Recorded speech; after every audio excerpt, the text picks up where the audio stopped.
Welcome, everybody.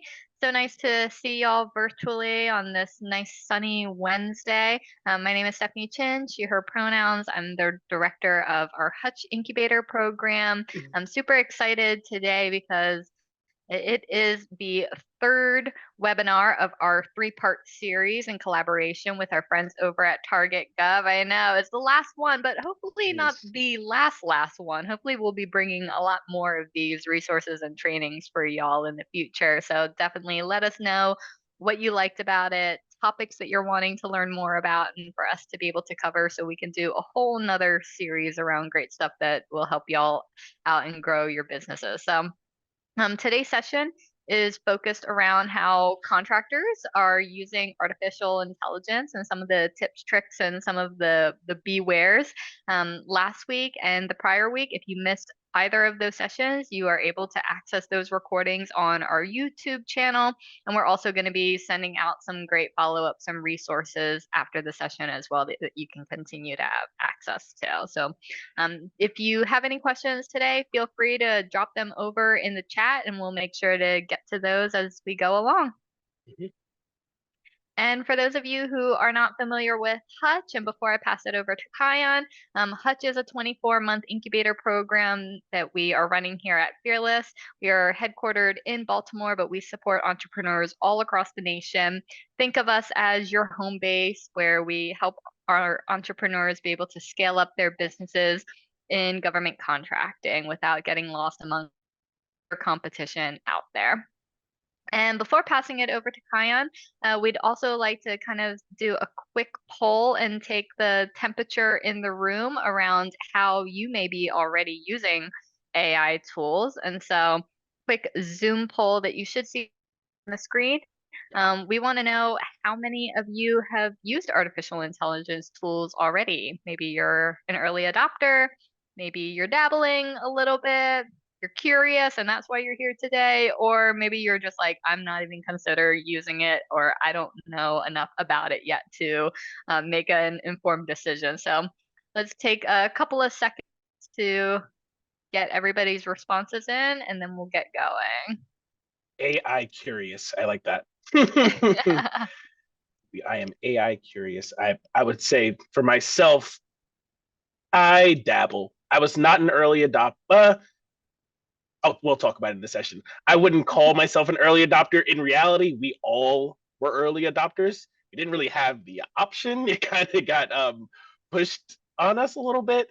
But now, yeah, dabble a little bit. It seems like everyone's, and that's kind of where we are today. Before we hit record today, Stephanie and I were talking, and it seemed with the emergence of ChatGPT and Google Bard and lots of other artificial intelligence, in general, the Open AI suite, all of the various tools that they have, it seems to be with the level of access increasing that there are far more folks who have decided to jump into that pool and to begin using those tools and learning about them and seeing what they possibly can do to help them in their efficiencies and for their company. That's awesome. Got a couple early adopters too. That's nice. That's cool. I know, right? Nobody broke us our hearts and said, nope, I'm not even considering using it. So y'all are in the right session. Yeah, no one's fully just turned off and not interested.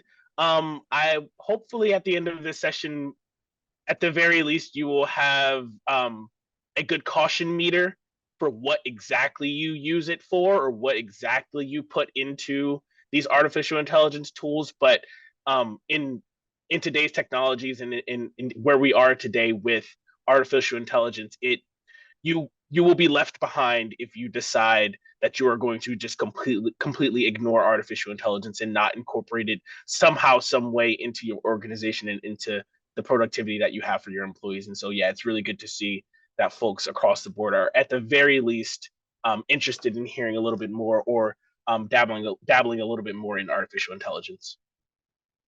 Agreed. Well, then I'll go ahead and pass it over to you, Kiyon, to get into it, and I'll stop sharing my screen so you can pull up your slides. Let's trade. Okay, make sure I get the right screen. Screen 2, because I have done that before. Ask me how I know. Okay, there we go. Okay, everyone can see my screen. Very nice. That's me. I'm Kiyon Brandford. I'm a senior consultant with TargetGov, where we help companies grow their revenues in the federal marketplace using our FAST process and Kickstart program, among other services as well. If you are interested or want to talk more, continue this conversation or other conversations, you can reach out to me at the FAST at email. My phone number is there as well, or you can go to our website at targetgov.com. Okay, what are we going to talk about today? Artificial, if you've been here for all of our sessions, our very first session, we didn't cover artificial intelligence, but we talked about how the federal government uses artificial intelligence to find contractors who they're looking to do business with. And then in our second session, we even went further with how the federal government has really adopted artificial intelligence. They, the way I put it last week was they drunk the artificial intelligence Kool-Aid, and now artificial intelligence is becoming a really fundamental part in the way that federal decision makers, federal employees are doing business. They are now becoming mandated to learn the various aspects of artificial intelligence and how it can be used to improve their efficiency and improve their productivity. And so um, it's really important for companies, especially small businesses, where you can be innovative and you can be agile and flexible, to make sure you're using all of the resources at your disposal. And that includes artificial intelligence. When used the right way, when used for the right things, it can boost the productivity of the company. It can boost the productivity of your employees, which I think everyone across the board would love to see that. I know I want to boost my own productivity, which is generally the way that I use it. Um, it's going to be really important to understand how those things are being done and how other organizations are using them to look for you and to find you as well is going to be really important. Today's agenda today up on our slide here. First thing we'll do is we'll talk about what AI means. Saying artificial intelligence is very much like calling a car a vehicle. And there's a lot that goes into artificial intelligence, and so that we're all on the same page and we're talking about similar things, at least similar tools. We'll do a little bit of defining what AI is and what that means for you. Then we'll cover some top AI business tools that I have found to be useful for companies in various ways that they can be useful. There's several different categories of artificial intelligence tools that you can use, and they all do very different things. They do them in a similar way, which I'll get to, but they do them in very different ways. And so I want to expose everyone to some of the tools that are out there that you may not be familiar with. ChatGPT is not the only one that's out there, and they're not even the only language processing artificial intelligence tool that's out there. There are other ones that are out there that do very similar things to ChatGPT, and so there are also other categories of artificial intelligence tools that you may be able to tap into if you haven't started using those already. I'll cover, and this is a little bit of a rehashing of what we talked about last time. I'll cover how to be found by these artificial intelligence tools by federal decision makers. And then we'll get into a little bit of the security aspects of using artificial intelligence, in particular for your company's intellectual property. Intellectual property, especially in the digital age, has become a very serious business, very important field for companies in particular to be familiar with. You don't want to lose your intellectual property especially because you gave it away. And that is one of the drawbacks potentially to using artificial intelligence. And so I'll talk about the difference between automation, which we've been using for years and years and years. We've been using different types of automation in the processes that we do. And I'll talk about the difference between that and artificial intelligence, where you should use content automation, where you should use artificial intelligence, and why you should maybe stay away from, again, putting especially your proprietary information and proprietary data into artificial intelligence tools.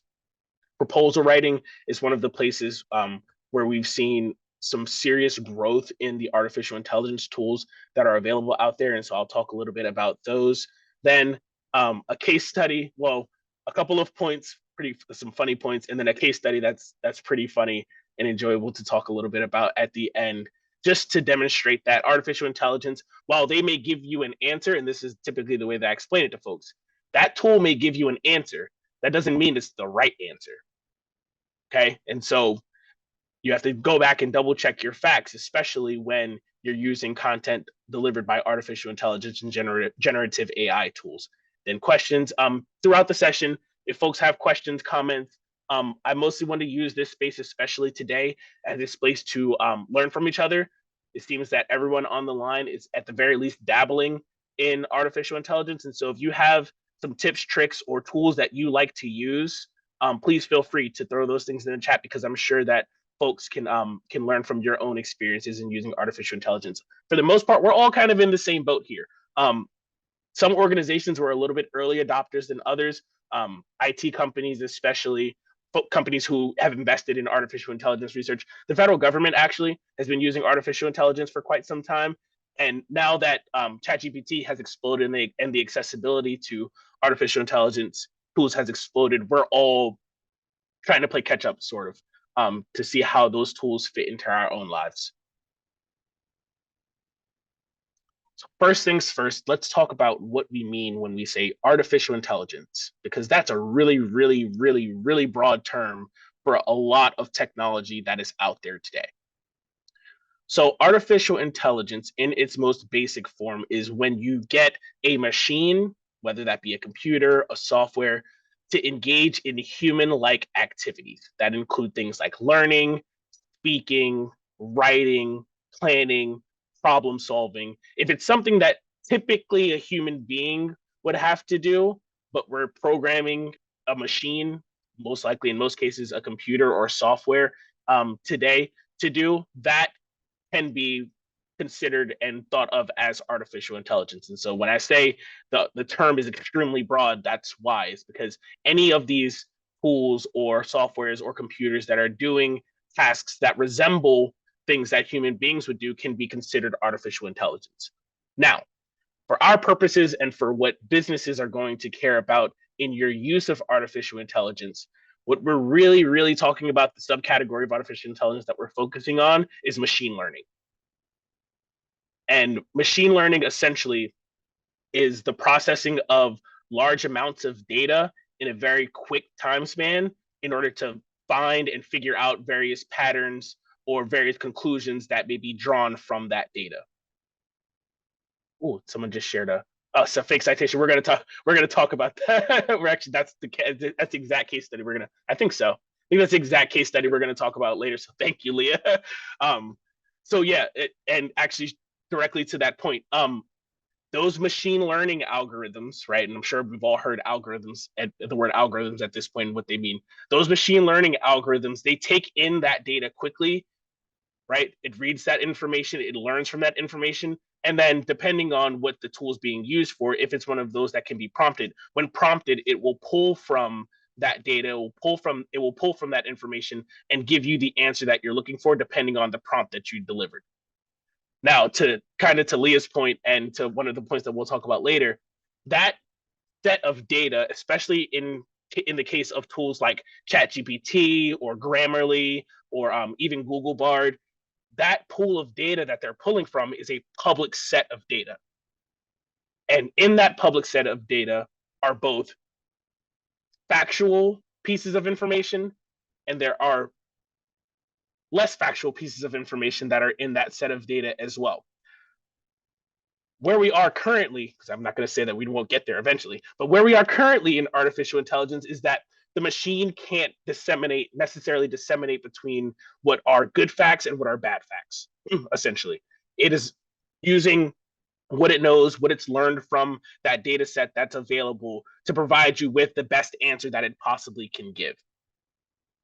Before Stephanie and I hopped on, I was saying that just because that artificial intelligence tool gives you an answer, it doesn't mean that it's giving you the right answer. Because if that public data set that it's pulling from has a bunch of incorrect information, incorrect facts in it, well, the response that artificial intelligence tool is going to deliver to you is going to be based off of that incorrect set of facts. And so your response will have incorrect facts in them because of the data set and the information that's available there.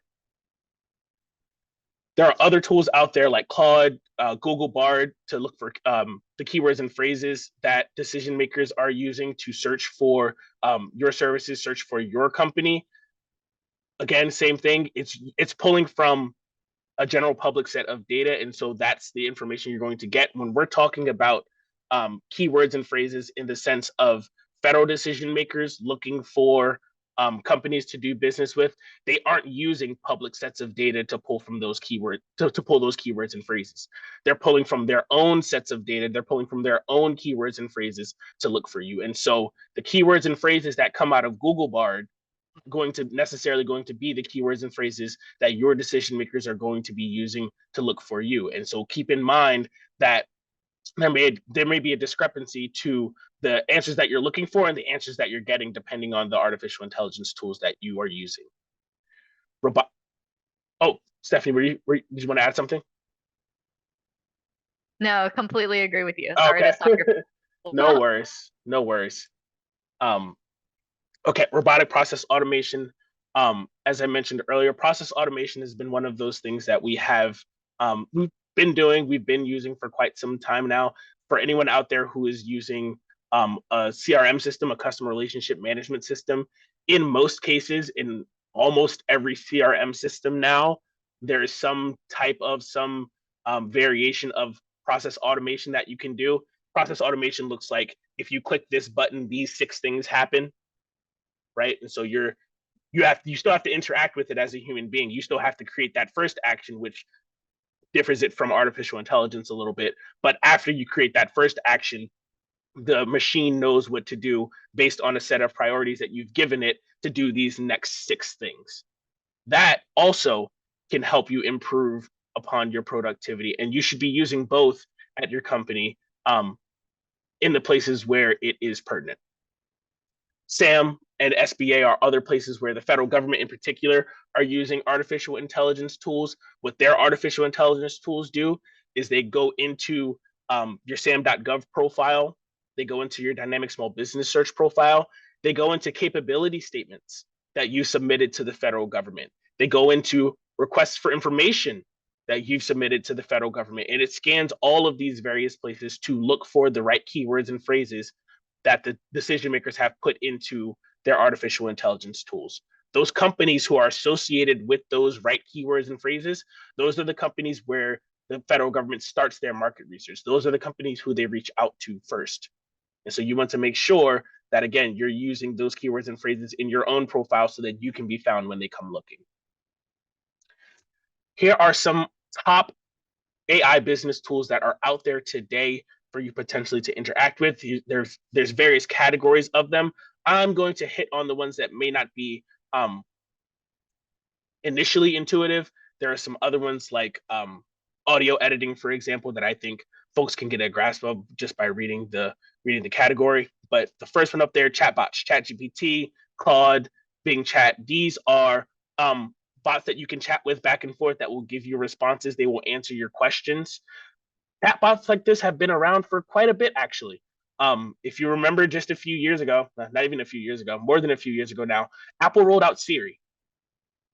And Siri is essentially an artificial intelligence chatbot. Siri takes in the responses, they take in the conversation that you've communicated to it, it develops a response, and then it speaks that response back to you.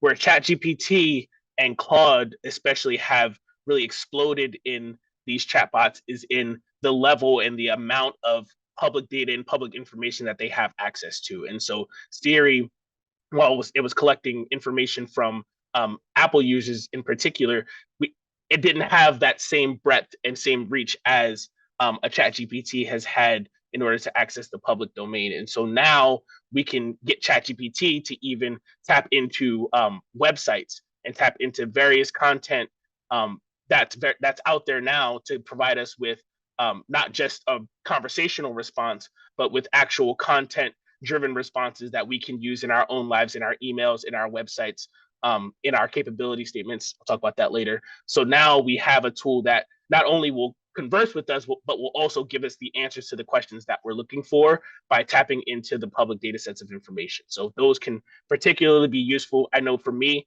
I like using ChatGPT. One of the ways that I will use it is to write emails.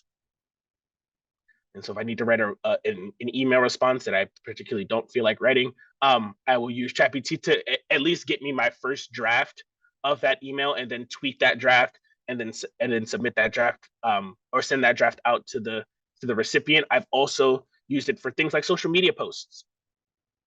If you're looking to boost your social media presence, especially in the federal marketplace, you can get ChatGPT to not just write you one social media post. You can get ChatGPT to write you 15 social media posts all at once using the various content that you've put into it. And then you can take those and you can schedule them to be sent out. And so it really, especially when it comes to writing, is the way that I have used these chatbots, essentially, outside of, like, of course, Siri and those other bots. Another use that Stephanie, actually, you had brought up earlier were virtual assistants. And these virtual assistants being able to answer the questions for your customers without you having to be right in front of the computer, which increases your productivity, increases your level of customer service as well. And so those are other ways that you can use chatbots in particular to help increase your efficiency. Content generators do a similar thing where they generate content for you. They will write paragraphs, they will write website content for you. Content repurposing is really cool.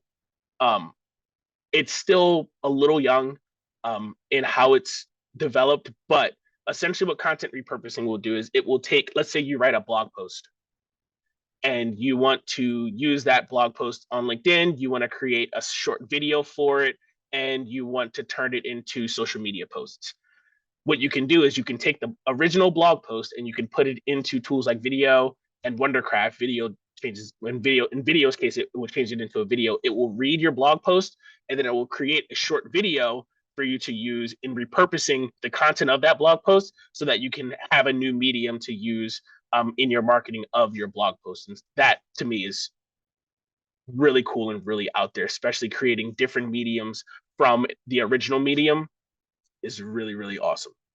Then there are things like spreadsheets, meeting recordings. I've got a very cool and interesting and a story that may caution you about meeting recording AI bots.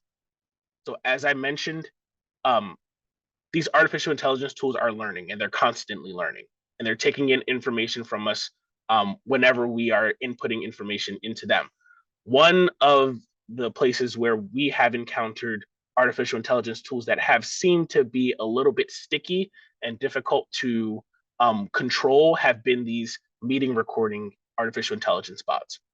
So my boss, our COO at TargetGov, he was attending a meeting that had nothing to do with artificial intelligence. It was some kind of accounting meeting or something like that, something that I did not want to go to. And he got sent the meeting notes via one of these read AI bots. I forgot which AI bot it was. He got sent the meeting notes from the AI bot and said, "Okay, that's cool. I'll click the meeting notes, download them because that way you don't have to take notes." Is the thought behind that? And he clicked on the meeting notes and downloaded them. He scheduled a meeting with the rest of the team the next day, and we all hopped on the meeting. And as we hopped on the meeting, we saw an AI bot get introduced. And at TargetGov, we have an AI policy here in that we don't invite artificial intelligence tools to our meetings. And so we all were confused as to how this artificial intelligence bot ended up in the meeting with us if we have a policy not to use artificial intelligence bots in our meetings. So what ended up happening is that by our COO clicking on those reading notes for that Read AI tool, that tool then implanted itself in his Microsoft Teams. And then from then on, every time essentially the artificial intelligence tool said to itself, I see that you like the meeting notes that we created. We can do that for all of the meetings that you have. We're going to invite ourselves to all of your meetings. That way we can do this thing that we know that you like, creating the meeting notes. When in reality, we didn't want that artificial intelligence bot on all of our meetings. There are certain things that we were discussing that are proprietary information that we want to keep within the company that we don't want out in the public domain, that we couldn't have that artificial intelligence bot here. And so we dismissed the bot, and then we reached out to our IT company to take the bot off of his computer.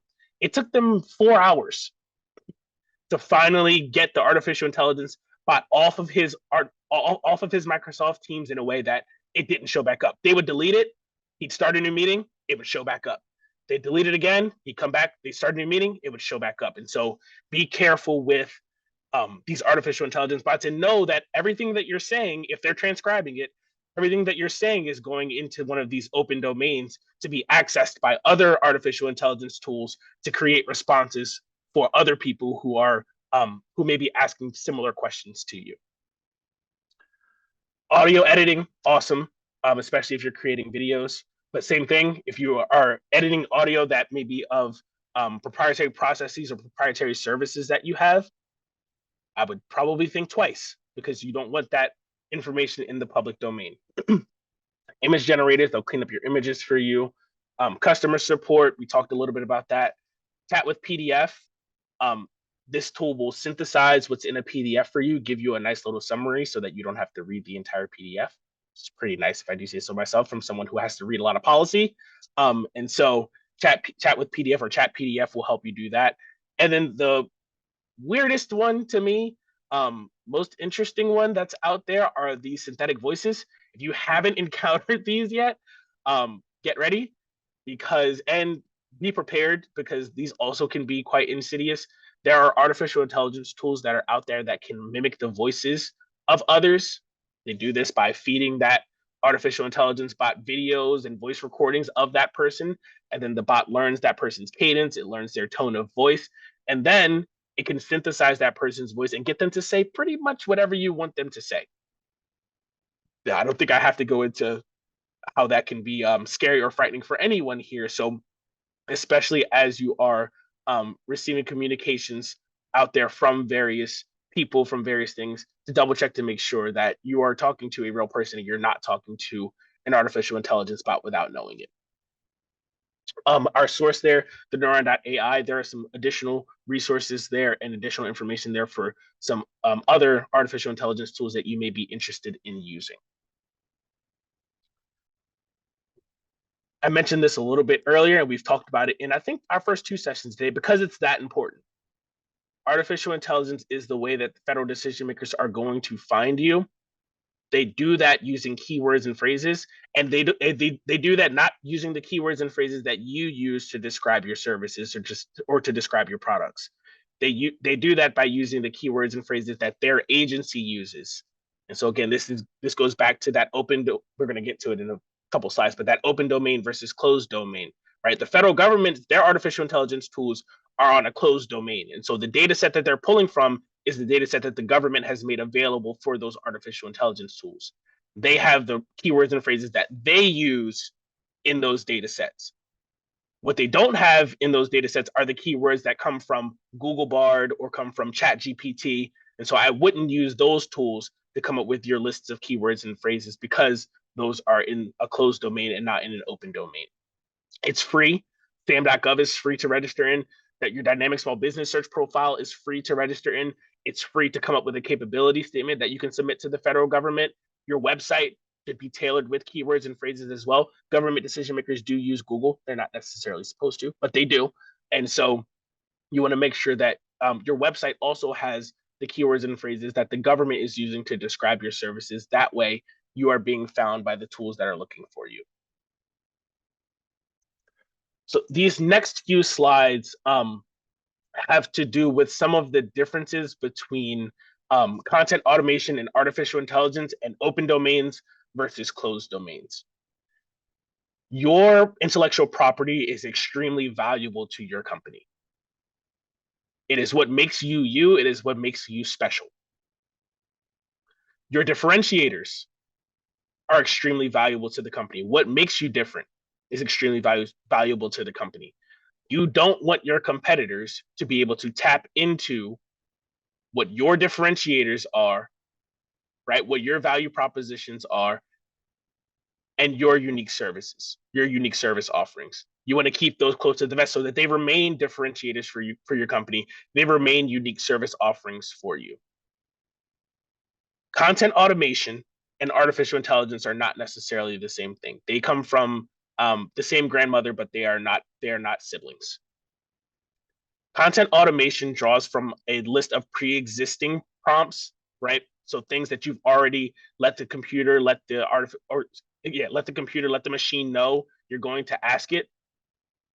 It draws from those prompts and those answers that have already been inputted into that content automation system, and then it delivers the results that you have automated via the human interaction that you've input. And so things like setting project milestones, right? If you set a project milestone in your project management system, when that project milestone gets closer and closer, your project management system, most of them anyway, will send you a notification to let you know your project milestone is coming up. You need to get on the ball and start checking off some of the tasks that are necessary for you to complete that milestone.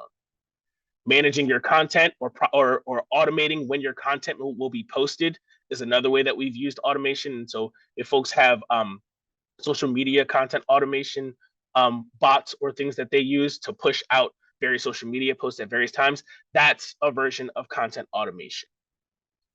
Artificial intelligence, while it works with content automation, it takes it a step further, if you will. And so instead of drawing just from a set of prompts that's already available in the system, artificial intelligence will use the data set that's available to it to develop an answer that it thinks, and the artificial intelligence bots think that it thinks answers the question or answers and addresses the prompt that you've put into it. Okay, and so this isn't just a fixed set of data that it's pulling from. It is using that data to learn first, and that's what artificial intelligence tools do. They learn. It's using that data set to learn and then give you an answer based off the information that it learned. And so it's, again, just a step further than just what content automation is. There are places where we see artificial intelligence, especially in proposal writing, especially. I'm going to get to that in just a couple slides, but screening proposals to see whether or not it's a fit for your company, if it matches the core competencies of your company, is one of the ways that we've seen artificial intelligence used specifically for federal procurement. Acquisition regulation compliance, making sure that all of the FAR clauses that are available or all of the FAR clauses that are listed in that RFP, that you have addressed those FAR clauses in your RFP response, and that your company is aware of and compliant with all of those with all of those federal acquisition regulations, is another way that we've seen artificial intelligence used specifically for federal procurement and for scanning through RFPs. So I've been mentioning this open domain, closed domain thing throughout the presentation, and here's the slide where we talk specifically about it. So your open domains are tools like ChatGPT, like Google Bard, like Grammarly, where everyone has access to that information, or everyone has access to that domain. That way, the artificial intelligence tool can take in as much information as possible, learn as much information as possible, and then give you the best answer that it has available. And this is really how we've gotten to the place that we are. If all of the artificial intelligence tools were built on closed domains, it wouldn't be nearly as successful or as developed as it is today. And so closed domains are helpful and they are useful in some cases for companies. And so, like I mentioned earlier, crafting emails can take up 10, 15, 20 minutes of your time throughout the day. I don't know about you guys, but I hate answering emails. I don't know very many people who love answering emails out there. And so you can use open domain artificial intelligence tools to help you craft some of those emails. And if you can cut your email response time down from 30 minutes to 5 minutes, that's 6 times the amount of productivity that you have that you saved in just using an artificial intelligence tool to help you craft your emails. And so that's one of the ways, especially I think, to consider using artificial intelligence tools. This next one, I'd be a little bit cautious with. Learning about an unknown topic at a very surface level, I wouldn't rely on ChatGPT or OpenAI tools to dig into the weeds and into the details of topics that you aren't very familiar with. And then when you do get that information, one of the things that I always recommend when you get something out of a generative AI tool is to double check the facts. And thank you, Leah, again, for putting those articles in there, because that's what happened to Michael Cohen. Is he went into ChatGPT, he said, give me these he referenced these law clauses for me. He gave them over to his lawyer, and his lawyer went, these are not accurate. This is not accurate information that you provided to me. Just because you got it out of ChatGPT, out of a computer, doesn't mean that it's the facts. The fact that you should be relying on to give your lawyer. And so absolutely look up your facts after if you are going to be using it to learn about something new. Telling jokes It's actually pretty good at that. Good at that. We learned about that back when again when Siri came out. Siri will tell you a joke. Other chatbots and AI tools will also tell you jokes. All of those things are perfectly fine to use AI tools for. I've been mentioning this a little bit throughout the presentation, and again, here it is on the slide. Anything with things that you shouldn't use open domains for. Anything that has proprietary data or information in it, I would not put those things into artificial intelligence tools. That goes for your capability statements. That goes for your RFP responses. That goes for your RFI responses. To me, that even goes in some cases to the content that's on your website, especially if it speaks very specifically to the work that your company has done. You don't want to give those things away to your competitors. You want to keep those close to the vest. That's what makes you special. If you put it into ChatGPT, someone comes in, they prompt the tool in the right way, and it gives away that information, you've lost your competitive advantage just by using a tool that you probably didn't necessarily need to use, and that you probably should have protected your intellectual property instead. Avoid it, use it unless you've been permitted so. Avoid using it for or putting work information, things from your job, from your employer, or from your company. Avoid putting that information into ChatGPT, and then don't put any of your personal information in there either in open domain sources for various reasons. You don't want your social security number to be public information. Not good. One of the ways that I've seen or I've heard it used recently has been resume writing. For resume writing, I would say you are okay. Try not to give away like things like your address. And avoid giving that kind of information away. But excuse me, when it comes to drafting the content, coming up with the bullet points, crafting the language for your resume, I say ChatGPT or other open domain tools are fine in that regard. Now, there are other artificial intelligence tools that are out there that are on closed domain systems. And these are the systems that the federal government uses. These systems are secured. They're privatized specifically to the federal government. In their case, if you have your own artificial intelligence tool that you've built using your own domain, you will also have a closed domain system that is privatized just to you. That the difference between the open domain and the closed domain is that the user has control over the library of information that the tool is drawing from to develop the answers that it's giving you. Okay, so you get to control what the data set is that artificial intelligence tool is drawing from. In that case, now I think it's okay for you to use that tool for things like your RFP responses, things like developing your proprietary processes, proprietary services, finding out information about your industry, specific things about your industry, because you get to control what that data set is. And so, hopefully, that you've put good data, good information into that closed domain. And so that the responses that you're getting, while they may not be perfect, they will be a little bit closer to the responses that you're looking for, and the sources of that information. Things that I would still not use a closed domain for would be personal searches, personal information. I would avoid it in any situation. I would avoid putting your own personal information into these artificial intelligence tools. Right now, there's just not enough security around them in order for us to say that it's safe for you to put your personal information or your company's information into these artificial intelligence tools. How am I doing on time? Make sure I'm not going over. Okay, there we go. Lost my clock there. So let's talk a little bit about some of the risks and benefits really quickly. So obviously, for most folks, the increased productivity is one of those things that they are really attracted to when it comes to using artificial intelligence. And in most cases, particularly in this study that we've seen, artificial intelligence or the use of it increased productivity by over 12% for that company's employees, which is quite a big increase in the productivity. And so that may be a reason for you to use it.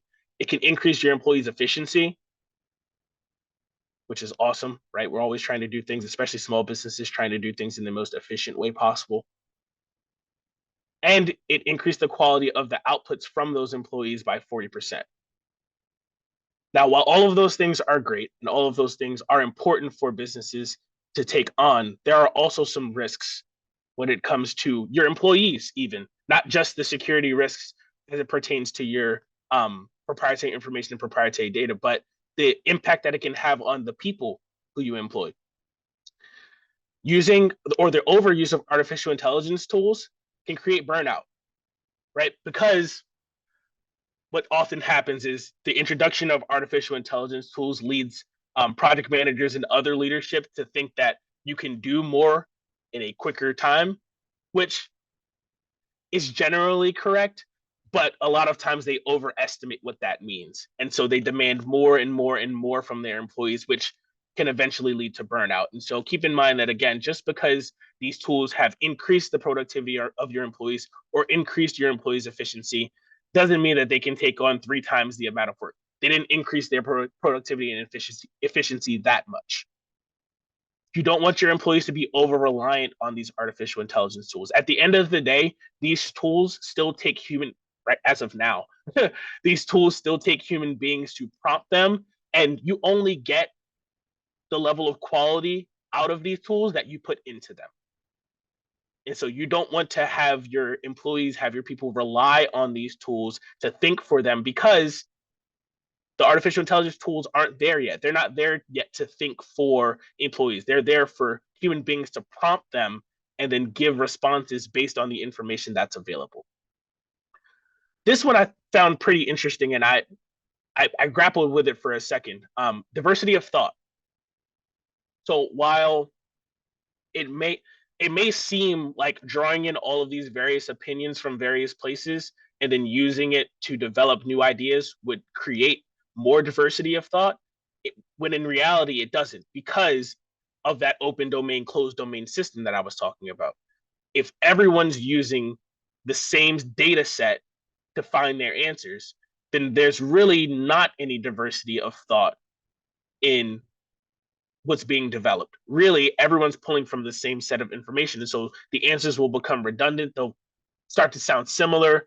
Solutions will start to look the same. And that's not what we want. We know that including diverse experiences, including diverse thought, will create better solutions, will create better outcomes for companies and for problem solving. And so be careful in thinking that you will get better solutions by using artificial intelligence and by having your folks pour their resources and pour their time into that, instead of using their own thoughts and their own diversity to come up with solutions and problem solve.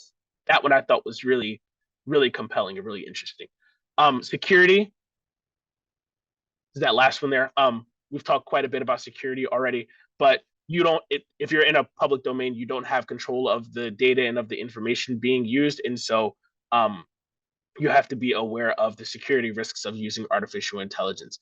They're reading and capturing as much information as possible, as much as you make available to it. And so you may be giving away information in ways that you don't necessarily want to, or you may not necessarily think you are giving that information away. And so be aware of that if you decide to use those tools. This is a timeline of the proposal process and the various places where artificial intelligence can make an appearance and help in the proposal process. I'm going to shout out an organization that's out there leading on artificial intelligence in proposals.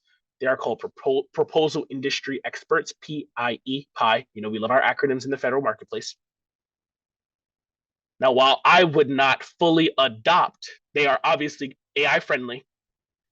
Now, while I wouldn't adopt all of their practices, they have some key insight into some of the tools that you can use to help streamline your proposal process. That first entrance there you see in the purple, that bid decision validation. One of the things that one of the artificial intelligence tools that's out there can go in, it can read an RFP for you, it can read a statement of work, and it can evaluate based on a set of categories and a set of principles whether or not that opportunity is a good fit for your company. One of the things that my clients spend and that I spend lots of time doing is screening opportunities for them, making sure they have the opportunities that fit into their wheelhouse, especially. And so that tool can help you screen through opportunities much, much quicker. There are tools that can help you review requirements. I mentioned ones earlier that can help you review FAR clauses and regulations and pull those FAR clauses down so that you can make sure that you're referencing those in your RFP responses. You also have artificial intelligence tools that can review your draft, right, and give you recommendations on how to improve on your RFP. So include those as well. And then contract closeout or submission of RFP, there are tools that are also out there that can help with that as well. Here are a few case studies before we wrap up today, a few case studies that demonstrate just how fickle and how inconsistent artificial intelligence can be. And this is mostly to, again, caution you in using artificial intelligence as the Bible or as fact, because it's still learning and it's going to continue learning. That's the whole point of the technology, is that it takes in more and more information. And as it takes on information, it learns from that information. Over just a few months ago, as ChatGPT has been released and been used by the public widely, it used to answer a simple math problem, and by simple, I'm talking simple algebra, a simple math problem 98% of the time. And now, if you go in and you put in that same simple math problem, it's answering that problem correctly just 2% of the time. Something as factual as math, or that we think of as factual as math, because of all of the information it's taking in. ChatGPT is having trouble disseminating what's fact and what's not. There are things or wild fluctuations in artificial intelligence tools called drift. Those are lapses in the artificial intelligence. It's neurons, if you will, in being able to connect the dots between various points of data and come up with answers. It also creates hallucinations. Those hallucinations typically are in the form of responses that have no basis in fact, but they're responses to the prompt that you gave. Then remember, as I've been mentioning, you lose control over your intellectual property once you put it into ChatGPT. Once you put it into an open domain system, you have made that information available to the public, available to artificial intelligence to learn from. And so do whatever you can to make sure you aren't putting your proprietary information, your intellectual property into them. If you haven't gone to the link that Leah put into the chat already, this is one of the stories that it's referring to. This is Michael Cohen, for those of you who do not know. And Michael Cohen had a federal trial that he was undertaking, and he was putting together some resources for his lawyer, and he used ChatGPT to come up with some of the briefs and write some of the legal citations for his lawyer. He wrote those things down, or he prompted the bot wrote those things down. He did not review it, although Michael Cohen is a lawyer, which is shocking. He did not review that information. He just delivered that information over to his lawyer. The lawyer then read it, and the federal judge then read it and said that these are not the right facts. These are not the right legal citations. And so he was made to look and be very unprepared in a case in which he had jail time on the line. And so it's not a place necessarily where you want to have fake legal citations or incorrect facts, but yet just on relying on these artificial intelligence tools, he ended up in a situation. A lawyer, someone who's an expert in the law, ended up providing a lawyer and a federal judge with fake legal citations. And so don't be like Michael Cohen. Don't rely on ChatGPT for your facts. If you get information out of ChatGPT or other AI tools that you are using or referencing as fact, do your due diligence as a human being to double check those facts, to use reliable sources to see whether or not ChatGPT gave you the right information. All right. Oh, go back one. There's a QR code if you want to get the session slides along with the survey. And if we have any questions, I'm more than happy to take those now. Thanks, Kiyon. If anybody has questions, feel free to come off mute or drop them over in the chat so we can get those answered for you. One quick question. This is Prashant. How is the government using RPA? Just curious. They're using it in a number of different ways. One of the ways that I know that they're using it is for contract closeout. And so to execute all of those processes at the end of the contract, to close out that deal, I know they're using RPA for that. They're also using RPA for putting together company profiles. And so essentially going to FAM, go to SBA, give me this company's DUNS number, give me their website, give me their past performance. If they have it in the dynamic small business search, and give me their keywords, and then put it into a report for me. So they're using it in a couple of different ways. Okay, thank you. Mm-hmm. And if you want to learn more, you want to dig into it a little bit more, if you go to acquisitiongateway.gov, there's the periodic table for acquisition innovation, PTAI. Okay. There are various case studies there of the federal government using artificial intelligence and how they're using it in particular for procurement. Thank you. Mm-hmm.